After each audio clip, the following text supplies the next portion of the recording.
Only 17% of SDG targets are on track, largely due to unmet financial commitments, and developing countries, particularly in Africa and the Global South, are facing severe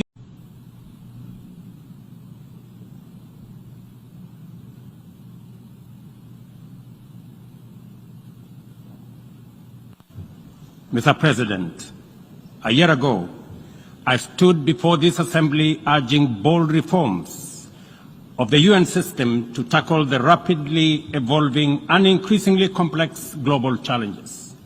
Today, that call is as urgent as it was then. The planet is heating up. Our climate is in crisis. Oceans are rising. Deserts are spreading, and conflict is engulfing the world. Millions are displaced, poor and without access to basic services. Unfortunately, our multilateral system has proven inadequate in addressing crises such as climate change, inequality, and debt, and it continues to falter in providing any, let alone timely solutions.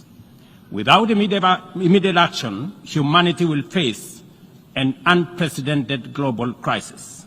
Today, we have no choice but to reject outdated systems and reimagine a framework of international cooperation that works for all 8 million of us in the planet. This means redesigning international financial system, strengthening partnership for common security, bridging the digital divide, and investing in human capacity, especially empowering women and youth. The window to achieve this is, however, fast closing. The Secretary General's 2024 SDG report paints a dire picture.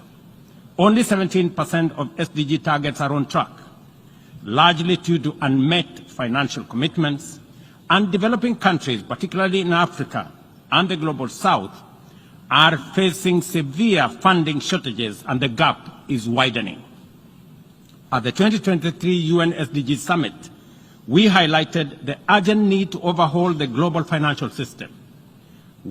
As we approach the fourth Financing for Development Forum in 2025, imaginative solutions for debt relief and development financing are essential to close the SDG gap. We must address the historical injustice of Africa's lack of permanent representation on the UN Security Council as a matter of justice in the ongoing UN reforms. Additionally, region-led peace operations, sustainably funded by the UN-assessed contributions, are critical in addressing today's complex security challenges. In Kenya, we aim to increase forest cover by 30% by planting 15 billion trees, an effort largely led by our youth. 2 weeks ago, I launched Climate Works, a program to employ 200,000 young people in sustainable public works focused on ecological restoration and infrastructure. But we must recognize that the pace of technological advancement, particularly with AI, is widening the global digital divide. Africa holds critical resources for the tech revolution, yet receives disproportionately low benefits. A year ago, I stood here at this Assembly to declare Kenya's commitment to contribute to an international security support mission to Haiti.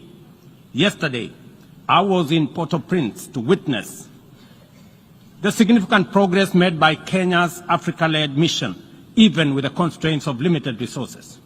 What looked like mission impossible is now a present and real possibility for peace in Haiti. I hosted the inaugural Africa Climate Summit, whose seminal outcome, the Nairobi Declaration, formed the basis of a common African position in multilateral engagement at the COP and other fora.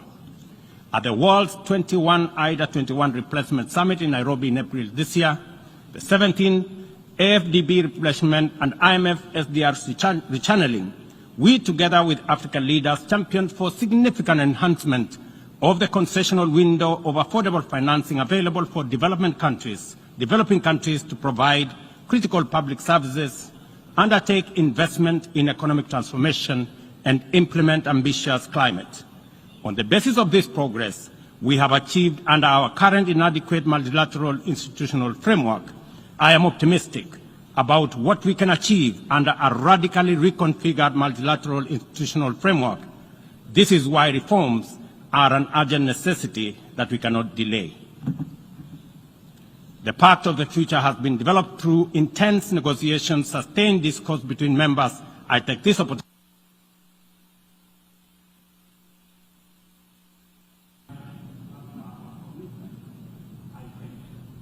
I thank the President of the Republic of Kenya and Commander-in-Chief of the Defense Forces.